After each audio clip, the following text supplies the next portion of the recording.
How long will you depend on your husband's income? If you have something to say to us, become independent without relying on Daniel first, and then we'll talk. It's unbelievable that you live without paying rent. You're such a waste. They began to shout and rant. I could no longer bear it. I would rather live a lonely life than stay in that house. I would never try to make those uncomprehending people understand me. I stood up quietly and then I said to them, I'm leaving. Where do you think you're going? Without a guarantor, you won't be able to find a place to live, won't you? My father-in-law spoke with a tone of concern, but I could feel the unpleasant disdain in his words. Regardless, I had no intention of asking for help from my in-laws. Don't worry, I'll manage somehow. With those words, I left the house. My name is Stacy Manning. I am 30 years old. I was blessed with warm parents and led a happy life. Being an only child, the way my mother doted on me seemed laughable in retrospect. But 10 years ago, my parents passed away in an unexpected accident. At that time, as a university student, I fell into a deep depression as if I had lost my will to live. My savior at that time was my current husband, Daniel. I met Daniel, who's 10 years older than me, at the company I worked for after graduating from university. Touched by his warmth, I gradually began to regain my smile. Eventually, I developed a fondness for Daniel and we began dating. Since starting my relationship with Daniel, both my work and personal life became fulfilling, and I began to feel happiness. After 3 years of dating, he proposed to me. I had visited Daniel's parents' home many times during our relationship and had built a good relationship with them. His mother was always warm and would say, Daniel has chosen you and we're happy to have you. Believing her words, I accepted his proposal. At that time, I had no doubts and felt pure joy. However, when I told his parents that we were getting married, their attitude changed dramatically. You're serious about getting married? We were okay building a relationship with you because we thought you'd both eventually break up, she raged. Both Daniel and I were surprised by her sudden change. However, he then said to me, since I am their only son, maybe they are just shocked that I'm finally getting married. A son is a special being to a mother, I often heard. So, we didn't take it seriously. But she was unexpectedly disturbed by our marriage so much that, despite the smooth progress of our marriage preparations, she repeatedly told Daniel, you should avoid young women. She's surely after your money.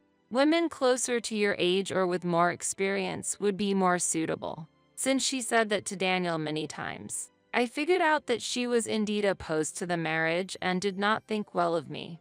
However, I didn't know why she disliked me so much, and that fact pained my heart. Daniel always protected and supported me. I tried to improve my relationship with her and to have as many face-to-face opportunities as possible. Then, one day, an unexpected event occurred when we visited his parents' home to decide on the wedding guests.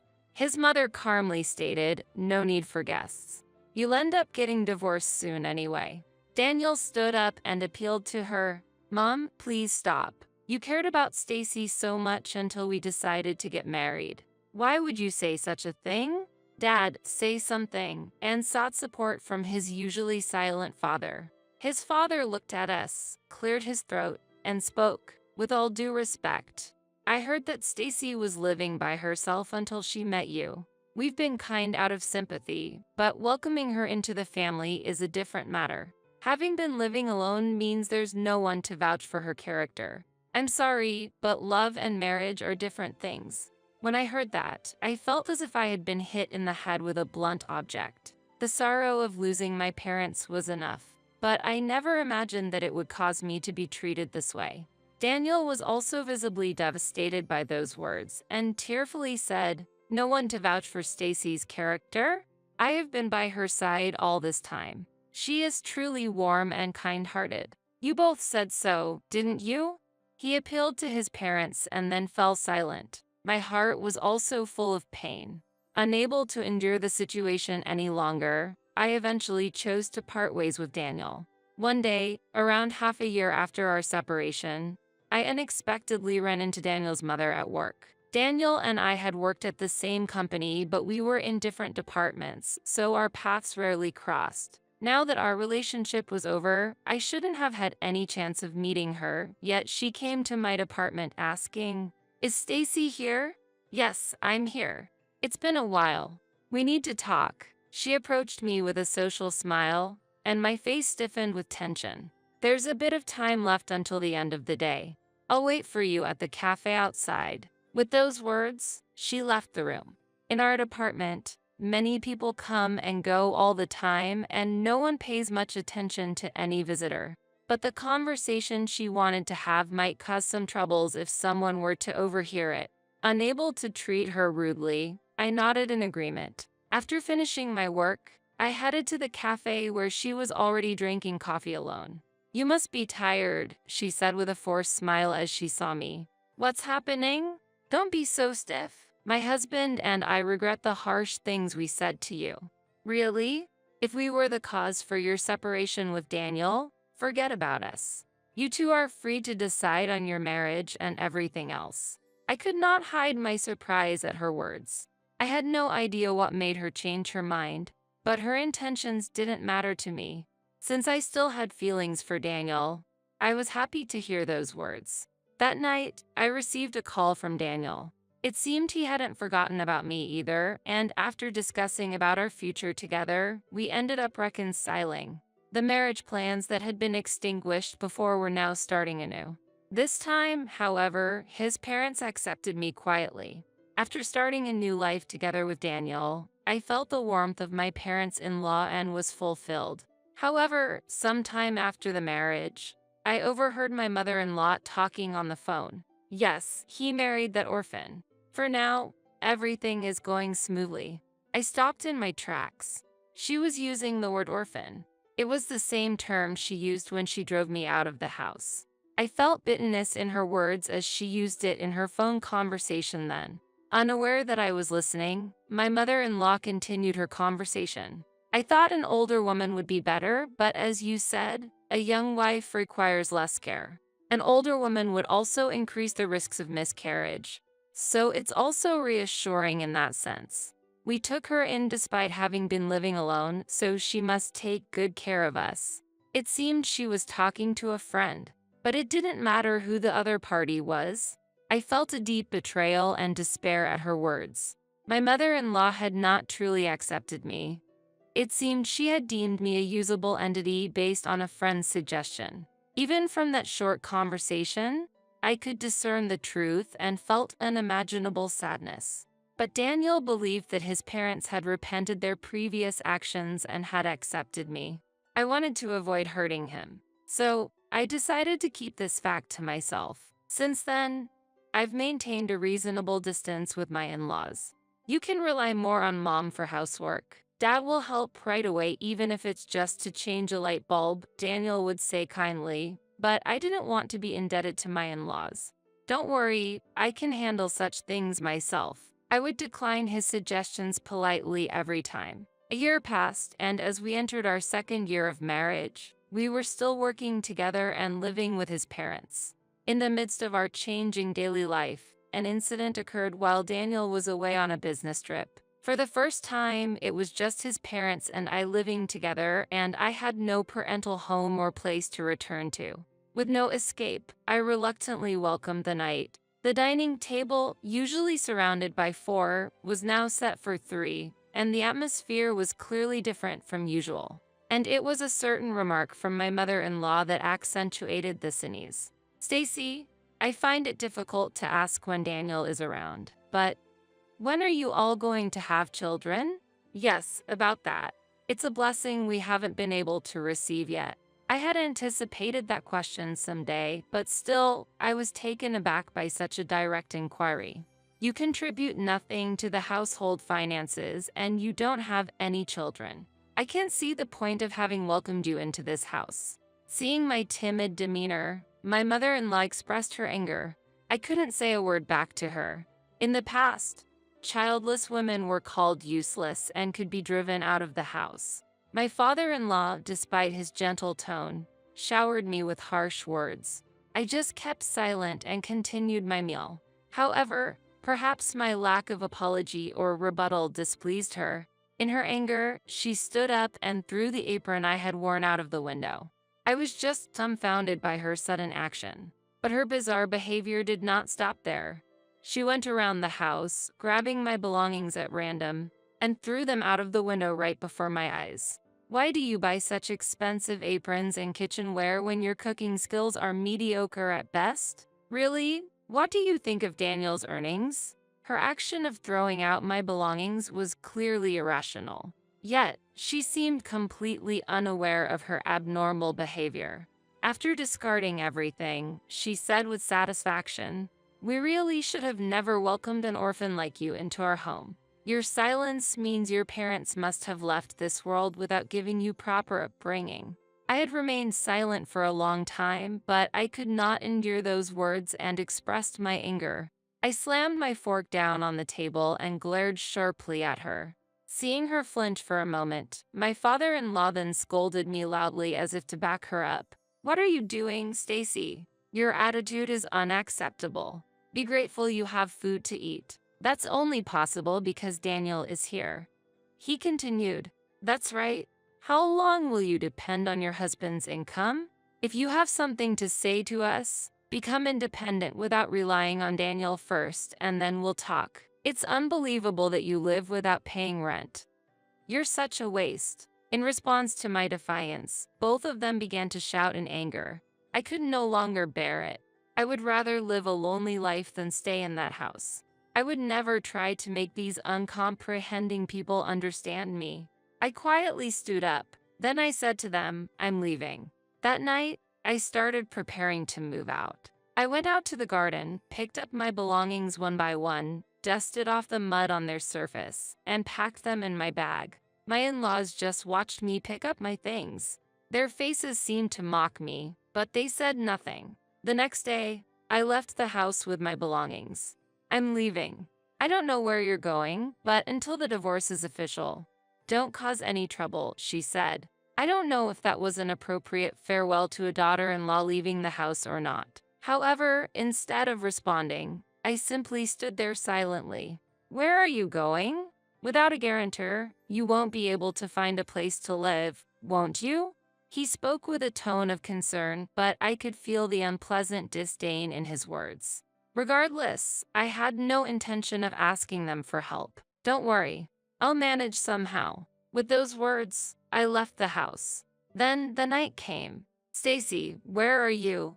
When Daniel returned from his trip, it seemed he was informed by his parents that I had left the house. He contacted me in a hurry. "Why did you leave the house?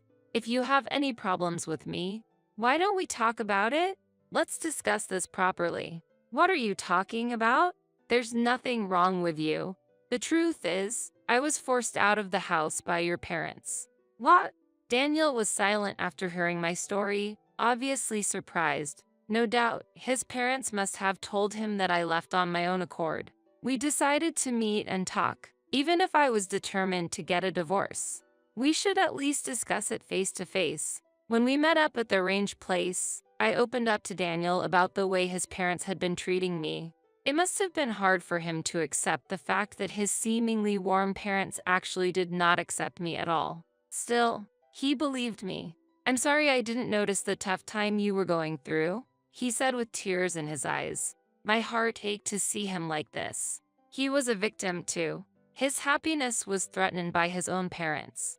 Not wanting to burden Daniel any further, I took out the divorce papers. But upon seeing them, Daniel immediately tore them up. "I'm going to leave that house too. I won't leave you alone." "What?" "From now on, we'll walk our own path, free from my parents. We won't have to be apart anymore." I was moved by Daniel's resolve and could only nod in agreement. Hand in hand, we returned to his parents' house where they had been waiting for us to return. "So, have you already filed for divorce?"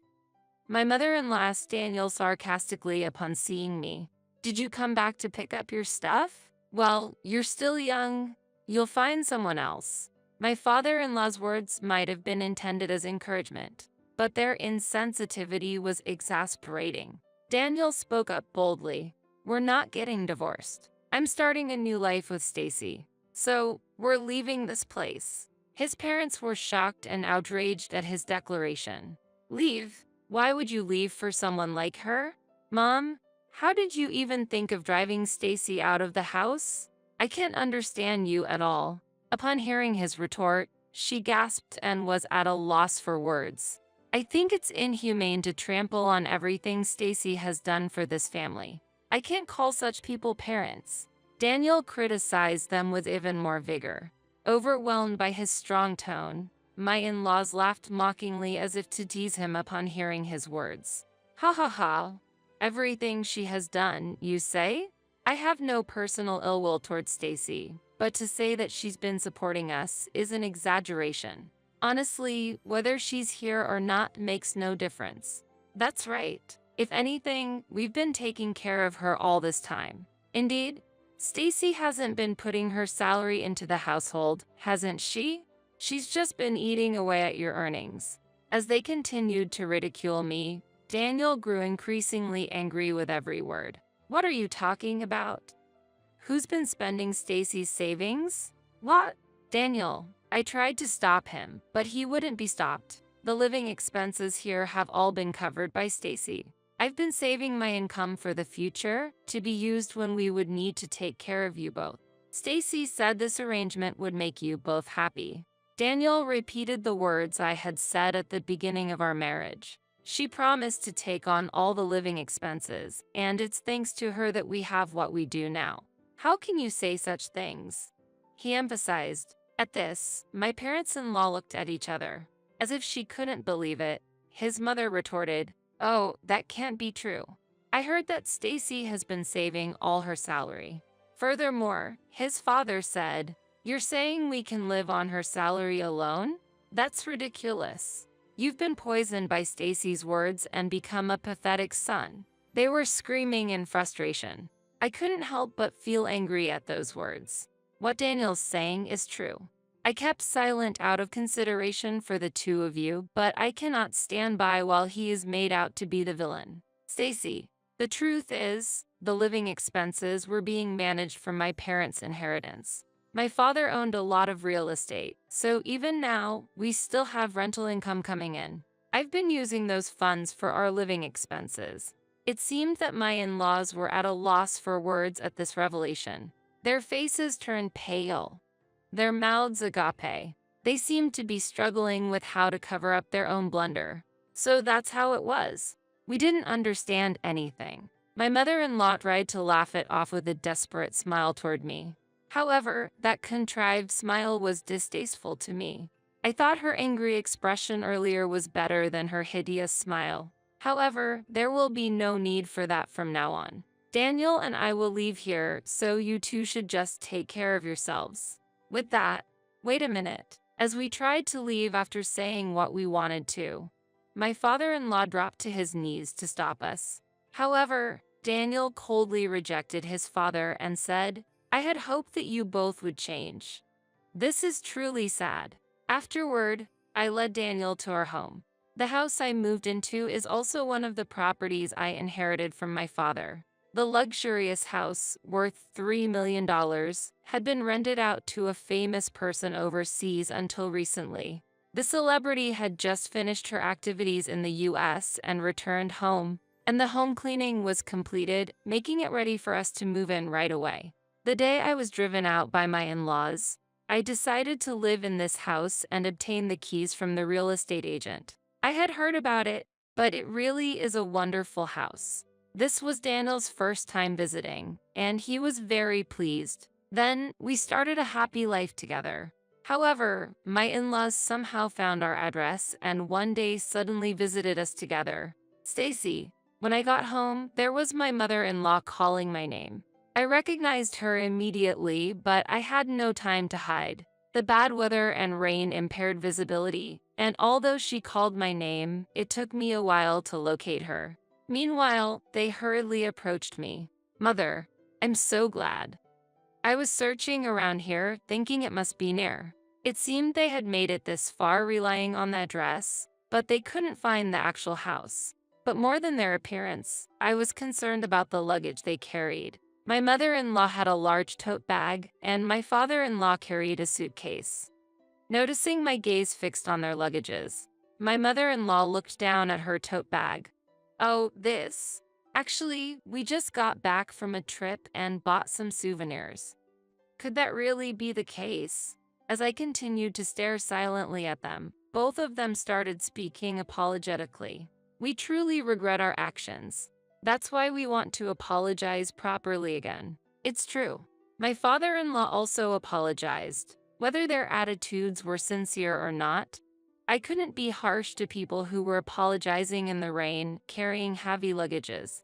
The place had a lot of traffic, and I preferred to talk to them somewhere more private. "Let's talk inside." Reluctantly, I led them into my home. "This is your house. This big house." My mother-in-law was astonished by the size of the house. My father-in-law, too, was looking around with keen eyes. As I prepared coffee and urged them to sit, my mother-in-law, in high spirits, began opening the doors of the rooms one after another, saying, "Wait a minute. What are these rooms? With so many rooms, we could live here too." The modest demeanor they had shown outside had vanished, and there they were, the same presumptuous in-laws as before. I was confused, but then Daniel came home. As soon as he noticed his parents, he raised his voice. "Why are you two here?"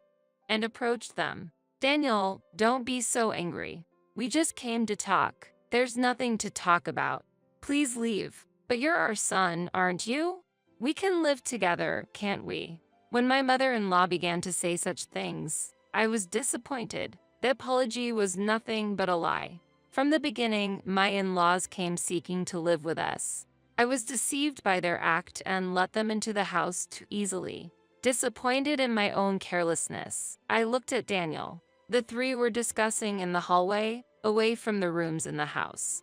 Feeling that I was burdening Daniel once again, I suddenly grabbed the large tote bag my mother-in-law brought, slipped through them, headed to the front door, and threw it out into the rain. "What are you doing?" Their argument stopped abruptly at my sudden action. Then, I also threw out the suitcase my father-in-law carried. "How dare you throw out people's luggages?" Unbelievable. My father-in-law's face turned red with anger, and they hurried out into the rain to retrieve their luggage. "I have had my belongings thrown away by you before." My mother-in-law looked surprised at my words, as if remembering her actions. Furthermore, despite being Daniel's wife, I was also driven out of the house. "I would like to ask what kind of nerve you have to want to live with us." "That's why. We came to apologize for that." "No need for apologies. I can no longer think of you two as family. Please do not interfere with us from now on." She then responded angrily. "Daniel is my son. I won't let someone like you take him away." Her insistence was strong, but such a claim would not reach Daniel. "Well, that's that then." Daniel said that with a smile and then closed and locked the front door. His parents, wet under the rain, seemed to have no choice but to return to their own house that day. However, they did not give up and visited us every day. Since Daniel and I were at work during the day, they used this to their advantage and checked around the house for any open windows. I knew this because they had entered through a bathroom window that I had forgotten to close. A passerby had seen them and thankfully called the police.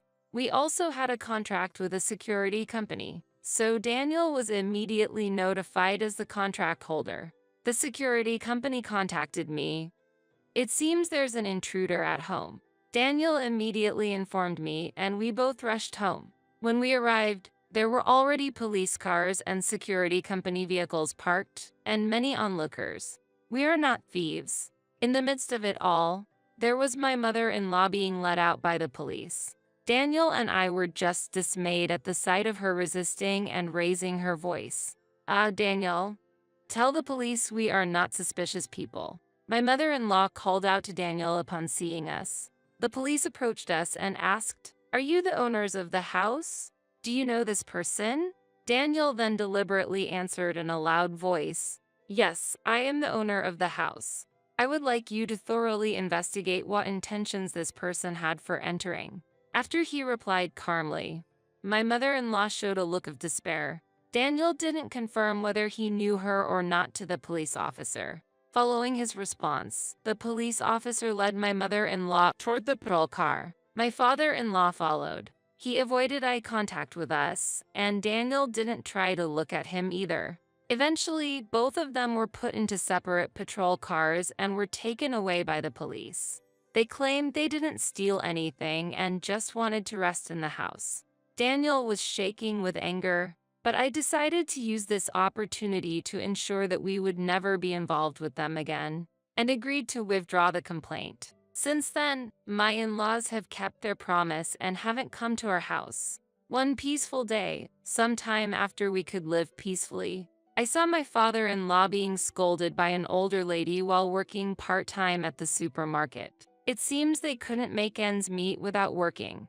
I smiled faintly and discreetly left the scene. When I got home and told Daniel about it, he burst into laughter. If Dad hadn't always listened to Mom, he might have had a better life. It's sad to see he continues to sacrifice himself for her. Indeed, there is some truth to Daniel's words. My father-in-law has never been a man of strong will and always did whatever my mother-in-law asked. This likely led to the current problem. Also, the break-in has become neighborhood gossip, and they're both being shunned now. Mom's pleasant facade was her only asset, and now even that's gone, I do feel a bit sorry for her. Daniel informed me of her current situation, apparently having learned it through a friend. He also told that friend about all the things my in-laws had done to me. The rumors about the mistreatments you received will probably spread fast. It's the end for those two. But they are your family. Are you really okay with this? I asked Daniel, feeling a bit concerned. Then, with a surprised look turning into a gentle smile, Daniel said, "You are my only family, Stacy." At those words, tears welled up in my eyes. But Daniel's family isn't just me. I placed my hand on my stomach and told him, "It's not just me. There's another one." "What?" "I went to the hospital today, and I found out I'm 3 months pregnant." At that, Daniel's eyes widened, and he smiled a blissful smile I had never seen before. Once an orphan, I now have the most precious family of my own. I am determined to cherish this miracle and create a happy family life, so my parents in heaven can be at peace forever. The role of a wife is supposed to be taking care of the house and kids, right? As a wife, you're considered a failure for pushing that onto your husband. If caregiving is your priority, then you should also be able to manage your household duties properly. In response to my mother-in-law's harsh words, I was at a loss for words. It seemed she couldn't accept her son, Ryan, taking on housework and childcare. "How do you think you're able to live like this? Don't forget that it's thanks to Ryan's salary. You really don't know how to be grateful." While being scolded by my mother-in-law, Ryan did not try to protect me. Despite also earning an income, my mother-in-law insisted it was all thanks to my husband. I was recently put in charge of doing the laundry. I'm not a service staff. I was busy and asked Ryan for help, and he silently supported me then. But it seems Ryan was harboring dissatisfaction. "You earn less than me and yet act this way. If we ever get divorced, you won't be able to get by on your own with our daughter." I could no longer bear the harsh criticism from my husband and mother-in-law. I am Ashley, a 30-year-old company employee. I met Ryan during college, and that's when our relationship began.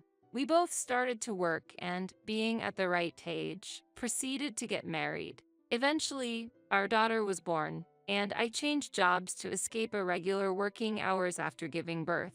Now, I work full-time in a job with less overtime. It wasn't apparent until I got married, but it became clear that Ryan highly prioritized his mother. In every decision, he always sought his mother's opinion. Even when choosing a new home, I was surprised he brought his mother along. "Should we choose this apartment because it has a spacious living room and is convenient for shopping?" I suggested. "Yeah, but what do you think, Mom?" He replied. I didn't know why he prioritized his mother's opinion over mine. "This place gets little sunlight, and I think there are better options." "Indeed, I was thinking the same," Ryan said. Despite it being our living space, his mother's opinion influenced the decision. As a result, After viewing several, we chose a property that his mother was satisfied with. I liked it too, but a part of me wasn't fully convinced. When choosing furniture or appliances, his mother was always there. Why don't just the two of us go next time? Your mother must be busy, I suggested. I wanted to choose freely, without her. She's free to help, which is great, and I like getting her input, Ryan said, not understanding my desire to avoid his mother's intervention. Sometimes, Ryan would say he didn't need dinner, spending time eating with his mother at home. I was grateful since I didn't have to prepare his dinner due to my job, and I didn't see it as a problem. His mother must have been happy to have her son visit, and I didn't feel it was my place to comment. I just didn't want to upset my husband or mother-in-law or be disliked by them. Years passed since our marriage, our daughter grew, and we began planning to build a new house. Ryan is usually gentle, never complains, and plays well with our child. I hoped for a peaceful new home for our family of 3. Mom is getting older, so what about living together considering her future? Ryan suddenly suggested cohabitating with his mother. His mother probably wanted to live with her son and grandchild. To be honest, I was strongly against living with my mother-in-law. She always disregarded my suggestions, requiring me to be considerate not to upset her. She's overprotective of her son, and I realized I was an inconvenience to her. Living together would mean seeing her daily, which I wanted to avoid at all costs. But she prefers to live near her current home, right? That's true. She has friends there and dislikes being too far away. My mother-in-law doesn't want to move from the area she's familiar with. If we choose her preferred location, it'll be too far from my workplace. My commute would double. I wanted to live in an area that's convenient for work and raising children. How about this area? It's close to her home by train and near a station. What do you think? I showed Ryan several property options from a real estate agent. I found a property in an area blessed with lush parks and convenient for shopping around the station. Though we live separately from my mother-in-law, the fact that she's within an easy visiting distance was a deciding factor, and Ryan agreed. I was relieved we could avoid living together. However, my mother-in-law had started to visit frequently. Ryan welcomed her, and he couldn't turn her away. I understand her love for her granddaughter, but my daughter didn't get along with my mother-in-law and always cried when she saw her, which worried me. I wanted to relax on my days off, but I couldn't settle down with my mother-in-law's visits. Hey, can't we just spend time alone as a family on the weekends? I end up being on edge when your mother is around. She's part of the family too. It's your choice to feel that way. Ryan didn't empathize with my feelings. Every time my mother-in-law would visit, she would criticize my cooking and cleaning, calling it raising a wife. If I hadn't cleaned, she would frequently inspect everything in detail. Working full-time, I planned to clean earnestly on weekends, but often my mother-in-law would visit during those times. It was unpleasant to be pointed out exactly where I was planning to clean. You still haven't mastered the basics of cooking. At this rate, you won't improve. Yes, I'm sorry. Even the meals I put effort into didn't seem to suit her taste. I agree. Even the soup is too salty every day. The soup my mom makes is just right. Ryan agrees with my mother-in-law's opinion and criticizes me too. It's frustrating that he only becomes assertive when my mother-in-law is around. Even though he's usually quiet, I tried talking with Ryan when my mother-in-law wasn't there. If you have any complaints about me, please tell me directly. It doesn't have to be when your mother is here.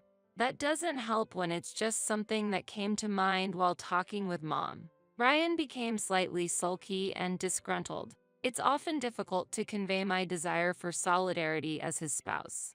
Disputes concerning my mother-in-law became frequent. When our daughter reached elementary school age, I received news from my mother that my father was unwell. Since it was difficult for my elderly mother to care for him alone, I decided to assist at my parents' house whenever I found a gap in my work schedule. During that period, I had Ryan look after our daughter. Our daughter began to help with household chores proactively and was becoming independent. Her willingness to support me, busy with caregiving, was encouraging. One day, my mother-in-law visited and confronted me with harsh words. "Why has it come to this? I heard you've left all the child care to Ryan." "I'm sorry, mother. My father is unwell, and caregiving was urgent. I believe we should help each other when a family member needs support." But my mother-in-law seemed to have a different view. The role of a wife is supposed to be taking care of the house and kids, right? As a wife, you're considered a failure for pushing that onto your husband. If caregiving is your priority, then you should also be able to manage your household duties properly. I was at a loss for words to my mother-in-law's intense words. It seemed she couldn't accept her son taking on housework and childcare. "How do you think you're able to live like this? Don't forget that it's thanks to Ryan's salary. You really don't know how to be grateful." While being scolded by my mother-in-law, Ryan did not try to protect me. Despite also earning an income, my mother-in-law insisted it was all thanks to my husband. I was recently put in charge of doing the laundry. I'm not a service staff. I was busy and asked Ryan for help, and he silently supported me then. But it seems Ryan was harboring dissatisfaction. I understood my mother-in-law's anger. However, I felt it was intentional. My situation became tougher as I juggled housework, childcare, and caregiving, and Ryan's attitude towards me became stricter. "I want to do household chores whenever possible, but when I can't, I need help. I wish you'd at least take care of your own things. I understand it's challenging to care for our child, but I at least expected him to manage his own stuff." "What? It's the wife's job to take care of the house. Why should I have to do it? Can't comprehend. Is this your excuse for neglecting household duties?" Ryan didn't show any willingness to understand my plea for cooperation. "You earn less than me and yet act this way. If we ever get divorced, you won't be able to get by on your own with our daughter." Due to the fact I had to change jobs, my income decreased, and now I earned less than Ryan. I chose a job with less overtime because our daughter was still young. Ryan had been making unrealistic demands, showing me a completed divorce form. "If caregiving is so important, clean the house perfectly before you leave." Ryan intentionally demanded impossible things from me, who worked full-time. Even when I was tired from work, neglecting dinner preparations was not allowed. "Don't you think the variety in your cooking is lacking? Stop trying to get by with stir-fries all the time. And I won't eat side dishes bought from the supermarket." I was asked to prepare complex home-cooked meals, and because of that I was getting more and more mentally and physically fatigued. Later, when going to my parents' house, I decided to take my daughter with me. I stopped expecting anything from Ryan, who made harsh demands. I tried not to care about him and reduced the care I provided. At my parents' house, my mother adored my daughter and always welcomed our visits. My daughter loved her grandmother and looked forward to playing with her. "I'm happy you visit, but don't overdo it. I worry when I see you tired." My mother was sensitive to the changes in me. "Don't worry, I have Nicole's help, so it's easier for me." I always felt guilty for relying entirely on my mother. During that time, my father, whom I was caring for, passed away, and my mother and I discussed the inheritance amidst our grief. My father was in fact a wealthy man, owning several properties, including this luxurious home. The house was vast, old but well-maintained, and still habitable. It was the place where my parents lived together.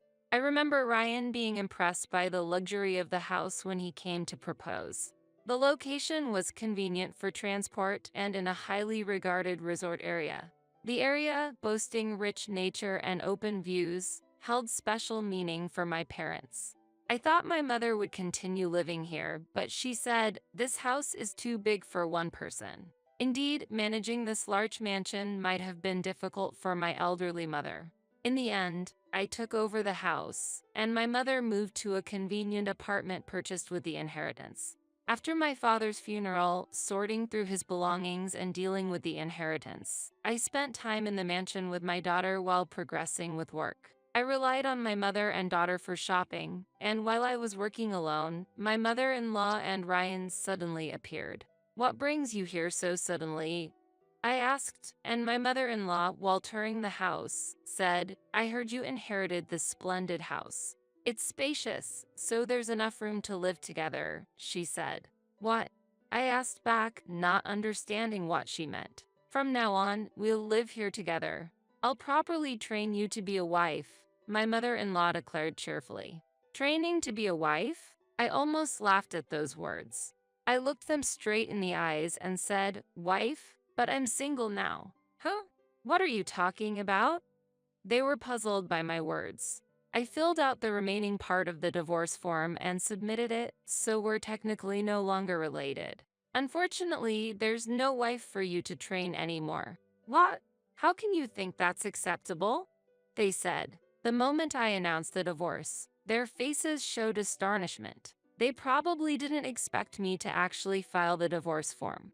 It's not about whether it's acceptable or not. Ryan signed the divorce form himself. It's unacceptable for a wife to defy her husband so brazenly. My mother-in-law exclaimed angrily. Shortly before my father passed away, I had actually filed for divorce with the form that Ryan had been using to threaten me. Even while caring for my father, Ryan didn't offer help and continued to trouble me. As a result, my love for Ryan disappeared. I tried to discuss the divorce, but neither Ryan nor my mother-in-law took me seriously. After my father passed away, I lost the chance to talk to them. My anger towards my mother-in-law's words exploded. Just because I'm your daughter-in-law doesn't mean I should obey everything. A daughter-in-law is not a slave. It doesn't matter what my mother-in-law thinks anymore. I am no longer her daughter-in-law. What are you saying? Don't think such an attitude is acceptable. My mother-in-law shouted. Enraged, she lunged at me, shouting. I tried to resist, but my mother-in-law's overwhelming strength subdued me. Stop it. Let me go. I screamed, but my mother-in-law, furious, yelled, How dare you get a divorce without consulting us? Disregarding my son. I pleaded for Ryan's help, but he didn't move, stunned by the fact of our divorce. Feeling the situation was out of my control, I contacted the police. Even as the police arrived and I was explaining the situation, my mother-in-law's anger did not subside. When an officer grabbed her arm to calm her down, she reflexively swung her hand, hitting the officer's face. My mother-in-law was restrained and taken to the police station to settle the matter. Ryan just watched in a daze as his mother was put into the patrol car. I will demand compensation for the mental damage I've endured. All the evidence is recorded. How what? Ryan was confused, unable to utter a word. Without his mother, Ryan was helpless. I will take custody of Nicole, so you will need to pay child support. Without my mother-in-law's support, Ryan just hung his head. Sometime later, my ex-husband visited my workplace. Apparently, an unfavorable rumor had spread through an old friend from college. So, your wife left you? It sounds like a mother-in-law problem. I feel sorry for your wife. Feeling the piercing stares at work, he said he quit because it became unbearable. His hair was disheveled and his beard was unkempt. I was shocked by his unsightly appearance. I heard that he turned to gambling due to stress and was financially struggling. Additionally, my mother-in-law also habitually played slots, and his new job's income was insufficient to support them. You're being a nuisance for coming to my workplace. You don't reply to my messages, that's why. I wanted no more involvement with my ex-husband or mother-in-law. Could you please reduce the child support? I'm having financial difficulties lately. The amount of child support was agreed upon by both of us. You said you wanted to do what you could as a father for our child. My ex-husband clicked his tongue irritably and glared at me. The situation has changed, so it can't be helped. My new job's salary is low, and there's hardly any bonus. My ex-husband could live adequately if he refrained from gambling, but he was trying to reduce the child support. I felt no sense of responsibility as a father from him. I know it must be hard to make a living for the both of you with your income alone, right? Hey, why don't we give it another try? I was appalled that he was proposing remarriage over financial issues. His pretense of kindness only infuriated me more. What, you want me to marry you again? I'd rather not with someone who's a mama's boy. How dare you? My ex-husband, who was not aware of his dependency on his mother, reacted strongly to my words. Without your mother, you can't decide anything, can you? From choosing a house to furniture and appliances, you always consulted with her. That's not true. Despite my ex-husband's objections, there was still so much more I wanted to convey. And your clothes, too. You chose them with your mother. That's what people generally call a mama's boy. My sharp words left my ex-husband unable to hide his agitation. He may pride himself on being a good son, but from my perspective, he's a typical mama's boy who can't make his own decisions. You always laughed at my lower income, but I won't allow such comments anymore. What does that mean? My efforts at my new job have been recognized, and I've received a promotion. I've been promoted, and now my income surpasses yours. It's impossible. There's no way you earn more than me. Ryan doubted my statement. He always took pride in his higher income and belittled me. He must have never considered the possibility of his wife earning more than him. You don't have to believe me. I can show you my paycheck anytime if you want. I spoke with confidence, and Ryan fell silent. I have also inherited assets, so I can live comfortably without my ex-husband. My husband can't force house chores upon me, and there's no nagging from my mother-in-law, which is very comfortable. Then, could you share the mansion and properties you inherited with me? I should have some rights to them. I explained Ryan's unreasonable demand. Inheritance is not considered joint marital property. I'm sorry, but you have no rights to it. Damn it. It's all because you filed for divorce. I did nothing wrong. It seemed Ryan couldn't accept the reality of our divorce. If you did nothing wrong, why did you agree to the divorce then? Did you help me when I was overwhelmed with caregiving? You didn't help at all. That's because you didn't do the house chores properly. I was too busy to even have time for that. Shouldn't spouses support each other? Ryan, who lacked to support me as a spouse, caused my love for him to fade. He likely doesn't understand that he wasn't there for me when I needed support the most. It's unfair for me to bear all the household and child care responsibilities alone, even though I'm working too. What are you talking about? House chores and child care are a woman's duty. You're wrong to burden your husband with them. Without reflecting on his actions, Ryan raised his voice. His views probably won't change no matter how much we discuss it. These are probably deep-seated teachings from his mother. Ryan, causing a disturbance in front of my workplace, was eventually escorted away by security. Ryan and his mother's financial situation eventually worsened, and they had to let go of their home. Moving to a modest apartment, they somehow managed to continue paying living expenses and childcare. Yet, they still couldn't refrain from gambling and lived a difficult life. Despite being busy with work, I'm happily living with my daughter, supported by my mother. My daughter is also delighted to see me smile more often these days. Once living cautiously around my ex-husband and mother-in-law, I now want to live true to myself and set a good example for my daughter. I have the responsibility to raise her alone moving forward. My experience with my ex-husband has deepened my understanding of the importance of a parent's role. I'm committed to teaching my daughter the values of compassion and mutual support, aiming to overcome any challenge with a smile.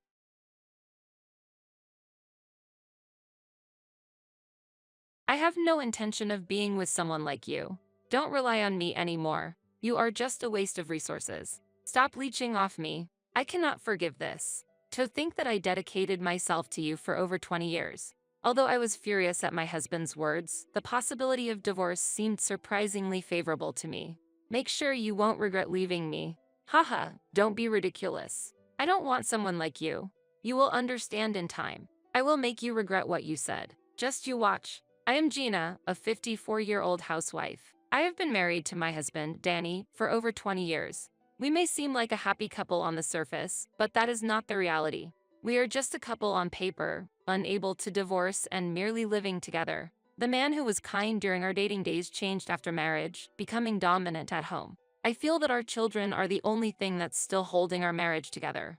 Our son, Aaron, was born a year after we got married. Aaron grew up to be a smart, cheerful, and kind child was the happiest event in my marriage. However, I did all the parenting alone. My husband never involved himself in parenting or even housework. It's a miracle that our son grew up so wonderfully despite these circumstances. My husband was very strict from the beginning. He demanded that I become a stay-at-home mom and manage all household chores perfectly. I was surprised, and from the day we started living together, he spoke to me in a commanding tone. We met at a mixer where he, 4 years my junior, approached me aggressively. I prefer older women, probably because I like to be pampered. Gina, you are beautiful and have a strong character. Honestly, I fell for you at first sight. His active pursuit easily won me over. Our relationship was very fulfilling. He always made thoughtful date plans and put me first, which I appreciated. He might have seemed somewhat frivolous at first glance, but he was surprisingly serious inside, and that contrast drew me in. Our relationship went smoothly, and about a year and a half later, he proposed. I want to spend my life with you, Gina. Will you marry me? I was overjoyed and accepted his proposal. The moment I gazed at the ring he gave me was a moment of happiness. After the proposal, we proceeded with the formal introductions to our families, and it was only then that I learned that Danny's father owned a business. The revelation that he was the president's son surprised me. You see, people sometimes approach me for the money, so I didn't tell you so that I could get to know the real you. He explained. I see, I responded. Although the way he expressed it may sound somewhat degrading towards women, this may be a problem unique to wealthy families. I didn't take it to heart. However, I was glad I passed his trials and was happy that it resulted in marriage. He recognized that I wasn't after his money. My in-laws, whom I met for the first time during our marriage introduction, were very warm people. We are truly grateful that you are marrying Danny. Gina, you are genuinely kind-hearted. It's wonderful that you are older. Danny still has some immaturity, so an older wife is good for him. Please take care of our son. Danny laughingly said, Mom, Dad, don't treat me like a child. What are you talking about? You're still a child. What? I couldn't help but laugh at the conversation between Danny and his parents. My father-in-law, the president, was extremely humble and polite, and my mother-in-law was kind, cheerful, and had a charming smile. I was happy I was able to become a part of this family. After the meet and greet, we had a grand wedding. Being the son of a business owner, the groom's side had a diverse group of relatives and colleagues. The venue was spacious, and the wedding was glamorous. My friends and family praised and described it as a celebrity-like wedding. After the wedding, we went on a honeymoon to Italy. It was his choice to visit Italy, but we toured many tourist spots and were moved by the deliciousness of the local cuisine, especially Italian food. It was so good that I felt everyone should experience it at least once. The honeymoon was a memorable and happy time, but it might have been the last happy period in my marriage with my husband. After returning, we started our new life together. Although I became a housewife at my husband's wish, after marriage, his demeanor completely changed, suddenly becoming overbearing. Listen, I'll give you money for living expenses from my income, so I want you to manage it well. I understand. I was unable to hide my confusion at his sudden change. What's on the menu for tonight? I made grilled fish today. I can see that, but I really want to eat meat right now. Why did you prepare such a simple dish? I'm sorry. Just order delivery. Why delivery? It would take time to start cooking now. Quickly order delivery, and I want steak. Danny would not eat the meal I prepared if he didn't like it, opting for delivery or asking me to cook something else with available ingredients. This always enveloped me in sadness. When we ordered delivery, he wouldn't pay, so I had to manage with the living expenses he gave me. However, the amount he gave me was insufficient. Our apartment rent was $700, and he only handed me $1,000 each month. Consequently, I had to cover food and utility bills with the remaining $300, which was unrealistic. With his unreasonable demands, the expenses often exceeded the budget. The excess was covered from my savings, which was the status quo. While I was trying to save up diligently, Danny freely spent his earnings on things he liked. Purchasing expensive brand items and going to drinking parties were typical examples. Seeing him buy and enjoy whatever he wanted made me feel extremely frustrated. After our child was born, it became even more difficult to support the household with just $1,000. So, I suggested to Danny that he should contribute more to our finances. Can you increase the money you put into our household budget, at least a little bit? Huh? Why? I told you to manage with the money I'm giving you, he replied. But it's not enough. That's why I'm asking. No way. I can oblige. It would reduce my spending money. What is he talking about? I'm utterly disgusted having a husband who still doesn't want to spend money on anything other than himself, even after our child was born. Then, please allow me to work part-time to earn some money? What? I can't allow that. You would obviously neglect house chores. I won't do that. With the living expenses you give me, I can't even provide enough food for Aaron. I don't want to raise our child in poverty. What? I'm the future president. Show some respect. Then make a choice. Put more money into the household, or allow me to work. Which do you prefer? Fine, as long as you promise not to neglect the household chores, a part-time job is okay. Eventually, Danny agreed to let me work outside. It took way too long to get his consent. Having to explain so much was indeed a taxing effort. Afterward, I started working as an office assistant at a nearby company. Having years of work experience allowed me to smoothly secure the job, which was a relief. From there, my busy routine began. I woke up at 5:30 in the morning, first preparing lunchboxes for my husband and myself. Then, I did the preliminary preparations for dinner and finished cleaning the bath and toilet. By the time Danny woke up, I served breakfast, sent him off, and quickly washed the dishes.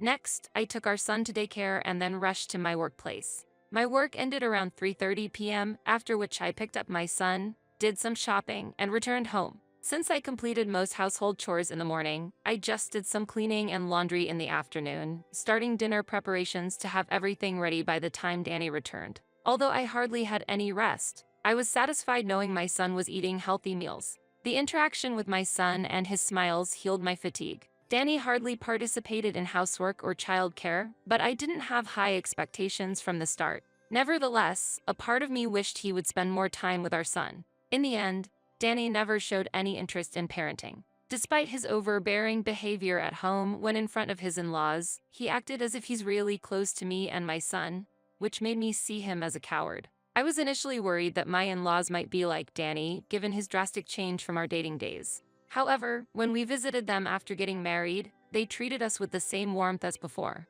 They cared for my health and showered Aaron with love. They were completely different from Danny. I felt much more at ease at my in-laws' house than with Danny. Gina, do you have any concerns? You've just started a part-time job, and with childcare and housework, it must be tough. Feel free to talk to us if you need anything. Thank you, but I'm fine for now. That's good to hear. Please come and visit us anytime. We're always happy to welcome you. I truly appreciate your words. The kindness of my in-laws has been a great support for me. Over time, Danny became increasingly harsher. He started coming home later, and the number of days he skipped dinner increased. While most would find this lonely, I actually found relief in his absence. The house was much more peaceful when he wasn't around. The time spent alone with Aaron was indescribably restful and tranquil. When Danny was home, he tended to be aggressive towards me, depending on his mood, and often got irritated for trivial reasons like crowds during unexpected outings. If that was the case, it would have been better to just relax at home from the start, but I could hardly say that out loud because he got furious when I voiced my opinion. I didn't want my son to see his father's behavior like that, so I complied with my husband unless it was completely unreasonable. I made sure to educate Aaron well during our time together, aiming not to pass down Danny's values. As a result, Aaron has grown into a wonderful person. Visiting my in-laws with Aaron while Danny was out seemed to have positively impacted Aaron's growth. The interactions with my kind and understanding in-laws have positively influenced his character development. Thus, I focused on parenting without relying on Danny. Time swiftly passed, and my son grew up, enrolling in a prestigious high school known for its academic rigor. Naturally, he was also aiming for university admission. This meant significant tuition fees would be required. I've been diligently saving a portion of my part-time income to fully support my son's future. Thanks to this, I wasn't worried about which university he would choose to attend. In his final year of high school, my son shared his plans for his future education. I would like to go to a university in Boston, but the tuition and the cost of living alone will be quite substantial, right? While he openly discussed his aspirations, he was also considerate of our family's financial situation. My husband, as usual, was not keen on spending much on the household and was negative about educational expenses. Despite taking over the business from my father-in-law and having an income, he was reluctant to invest in his child's education. However, I had anticipated this situation and saved accordingly. Don't worry, there's no need for you to make any sacrifices. I've saved for your tuition and living expenses. Mom, thank you so much. I'll study hard and get a good job to repay you. That's reassuring, but first, you need to get into university. Yeah, I'll do my best. He replied, smiling with hope. Dedicated, Aaron focused on his studies and was accepted into his desired university in Boston, a proud moment for me as a parent. Mom, I did it. I got accepted. Wow, that's amazing. We joyfully found his number on the online acceptance list. Danny, being off work that day, became curious about our celebration and inquired, "What's the excitement about?" He had forgotten the previous night's dinner conversation about the announcement of university acceptance. Anything not of interest to Danny seemed to go in one ear and out the other. Aaron got into the university he wanted. His hard work paid off, and we're really happy. I responded with a smile to my husband. Feeling happy and moved, Danny asked, "So, which university is it?" When I mentioned XX University, Danny frowned and said, "Why bother going to a university in Boston? It's a waste of money." I was truly disappointed by his reaction. I can't comprehend how one could not be happy about their child's growth and success. He seemed to have completely forgotten what I had said, and our conversations didn't resonate with him at all. Didn't I say I would pay for the tuition and living expenses? Have you forgotten already? Huh? Did you? Danny seemed to forget family matters as soon as they were mentioned, showing little interest in us. Why do you forget about home matters so easily? Think about your family a bit. I couldn't hide my irritation when it came to our son, likely a buildup of my frustrations with him. At my angry words, Danny became indignant and retorted, "Who do you think you are? Who do you think provides the food you eat?" I replied calmly, "I prepare the meals and I wash your clothes so you can go to work well-dressed. Don't underestimate housework. Why don't you try handling everything yourself then?" "No way. I earn the money, so I don't need to do the housework." Danny seemed a bit taken aback but then stormed out in a rage. "Aaron, I'm sorry our supposed fun time got spoiled by the argument with your father." "It's okay, Mom. Thanks for standing up to Dad." Wanting to change our mood, we decided to visit my in-laws to share the good news about the university acceptance. They were thrilled and took us out for Italian to celebrate. Aaron enjoyed the Italian meal immensely, and I was glad we visited my in-laws. Their happiness filled me with joy too. However, Danny didn't return home for several days afterward. It's not hard to guess what he was doing or who he was with. I suspected he was with another woman, but at this point, it didn't bother me at all. I'd rather he do as he pleases. His infidelity was evident, and his facial expressions and reactions made his feelings transparent. He lacked the talent to hide it, and his suspicious behavior was conspicuous. I had hired a detective before and gathered evidence, planning to divorce him when Saren graduated and started working. I was quietly waiting for that moment, but an unexpected event occurred. My father-in-law suddenly passed away. Having suffered from high blood pressure for years, he died of a stroke. I rushed to the hospital upon receiving the call from my mother-in-law, comforting her while waiting for the treatment to end. But unfortunately, my father-in-law didn't make it. I tried contacting Danny multiple times during this period, but he didn't respond. Finally, through his company, I managed to reach him, and he came to the hospital. "Is it true that Dad has died? Why didn't you inform me immediately?" Danny demanded. "I tried contacting you many times, but you didn't notice," I replied. "Then you should have contacted the company sooner," he said. I felt angry at his response, but arguing wasn't helpful in this situation. We needed to focus on preparing for the funeral. However, Danny suddenly received a call saying, "I'll leave everything to you," and left the hospital. I was left there, astonished. How could he be so indifferent even though his father had just passed away? I couldn't understand it. There were so many things to do, like supporting my mother-in-law and discussing funeral details. Danny might have been busy, but he seemed to lack compassion for his parents. I gave up relying on him and started preparing for the funeral myself. When I contacted Aaron, he immediately came by train to help. My father-in-law had been a company leader. Therefore, we had to notify his colleagues and secure a funeral home of appropriate size. Despite the overwhelming tasks, with the help of Aaron and the company's people, we managed to hold the funeral. What upset me was that Danny, despite leaving everything to me, declared himself the chief mourner. Typically, my mother-in-law would have taken on that role, but she was too submerged in grief to fulfill it. "It might be tough for Mom to be the chief mourner right now. I'm the president, so I'll take charge of the funeral," he said and began acting as if he had orchestrated everything. But what mattered most was giving my father-in-law a proper farewell. My concerns were about my mother-in-law. My in-laws were a wonderful couple, deeply in love with each other. It was evident that my mother-in-law deeply loved my father-in-law. Thus, the sorrow of losing a lifelong partner was indescribable. After the funeral, my mother-in-law's health rapidly deteriorated, and she began visiting the hospital frequently. Half a year after my father-in-law's passing, her health worsened significantly, necessitating hospitalization. I immediately went to the hospital and took care of her admission procedures. I visited her daily, asking, "How are you feeling, Mom?" "I'm stable now. Your visits give me strength. We were happy to have you join our family, Gina. I'm grateful for the long marriage you've had with my son. Mom, I'm truly sorry for the trouble my son has caused you. I never thought he would turn out this way. I wonder where I went wrong in raising him." She lamented. Danny did not visit her sick bed, and he rarely visited his parents' home even when my father-in-law was alive. Moreover, he showed no interest in her medical expenses, which I took upon myself. I avoided discussing this matter with Danny. If I had, he would likely have been bothered and might have made unnecessary or inappropriate comments. I thought it was best to avoid trouble by not raising his interest. So, I continued to balance work and home life, visiting my mother-in-law daily. One day, upon returning from the hospital, I found my belongings scattered in the yard. "What is this?"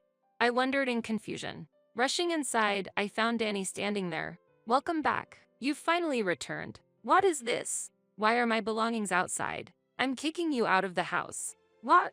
Why? I can't stand being with you anymore. We're getting a divorce." "A divorce? I don't want to be with someone like you. Don't rely on me anymore. You're just a waste of resources. Stop leeching off me." Danny said this with a sneer. I had reached my limit. I had devoted over 20 years to our marriage, only to have it end up like this? I felt intense anger at his words. But divorce might also be a new beginning for me. "Make sure you have no regrets," I said. "Ha, I won't have any. I don't need someone like you," Danny responded. I decided to observe how things would unfold from here. I intended to make him retract his words soon. I picked up my belongings scattered in the yard one by one and took them to my new residence, where I planned to start my post-divorce life. This was a plan I had prepared in secret. In fact, I had inherited a significant amount from my grandfather before getting married. After the death of my grandfather, a wealthy landowner, I inherited a considerable fortune. While a portion went to my father, a significant amount was passed down to me as well. I had kept this fact hidden from Danny. Just as he had concealed his background, I too kept my grandfather's wealth a secret. My parents lived a modest life as civil servants, independent of my grandfather's fortune. I chose to live independently but also invested my inheritance to grow my personal assets. I had enough wealth to live a leisurely life, but I maintained the appearance of using my part-time earnings for my son's education expenses to avoid Danny's suspicion. Since he remained unaware of my wealth, my strategy seemed to have been going well. After moving out, I visited Danny again, handed him the already filled-out divorce papers, and asked for his signature. "How do you plan to survive? Will you live on the streets?" He scoffed. "No need to worry. I have a new place to live," I replied. "What do you mean? How can someone as incompetent as you have a place to live?" He was perplexed. "The divorce was part of my plan. You mentioning it just made things easier for me." "Impossible. After all I've done to support you," he exclaimed. "Say what you will, but you will pay compensation for your infidelity." "What? I know everything. Here's the evidence." I said that while showing him the photos proving his infidelity. Though he turned pale, he retorted, "Don't think something like this will shake me." "No problem. Let's discuss this through lawyers from now on." Humph, he was clearly agitated. Eventually, the divorce was finalized, and I received the compensation. However, Danny's troubles were far from over. "What is this? Why am I receiving bills for Mom's medical expenses?" Danny's sudden call echoed. The issue was about my mother-in-law's medical expenses. "It's only natural. I've been paying them so far, but as her son, you should be responsible." "No way. I wasn't informed about this." "Well, now as her son, you should make the appropriate payments." "That's ridiculous. I've already lost my position as the president." "Oh, how sad. It's your fault." "No, it's not. I just informed your mother about the truth." "Ha, what are you saying?" She was outraged to learn that you had neglected your family and had an affair. As the primary shareholder, she decided to remove you from the presidency. "That's impossible." "Mom betraying me? She would never do such a thing." "No, you're the one who repeatedly betrayed her. Don't blame her." "I don't know about any of this." "Where are you living now?" "In some cheap apartment." He speculated. "Quite the opposite. Let me show you." I responded, showing him my house via video call. Seeing the interior, Danny seemed lost for words. "What's going on? Such a grand house." This house costs $3 million. $3 million. How could you afford it? Like you, I come from a wealthy family, but I kept it a secret. I bought this house somewhat impulsively to prove that I'm superior to you. It's a valuable investment, and Aaron can live here after I'm gone. I can't believe I'm inferior to you. Danny was crushed. I managed to give him a taste of his own medicine, feeling a deep sense of satisfaction. Eventually, it seemed like Danny was abandoned by his affair partner, probably because his only aspect was him being the president. She was likely just after his money. Driven by a sense of competition with me, despite his lack of assets, Danny ventured into a new business. As expected, the venture failed, leaving him burdened with significant debt. Now isolated, with no support from his son or mother, I heard he's living in poverty, working part-time jobs to pay off his debts. I decided to take over my mother-in-law's medical expenses. She had been a great support to me, and with my revenge on Danny complete, it wasn't an issue. Moving forward, I plan to cherish the time with her, regularly visiting with Aaron. Aaron has grown into a responsible adult, securing a good job. I'm pleased to see his matured appearance and demeanor, feeling proud as a parent. I'll continue to support his journey through life. My hope is to cherish my son, parents, and mother-in-law while continuing my investments and work, living a peaceful life.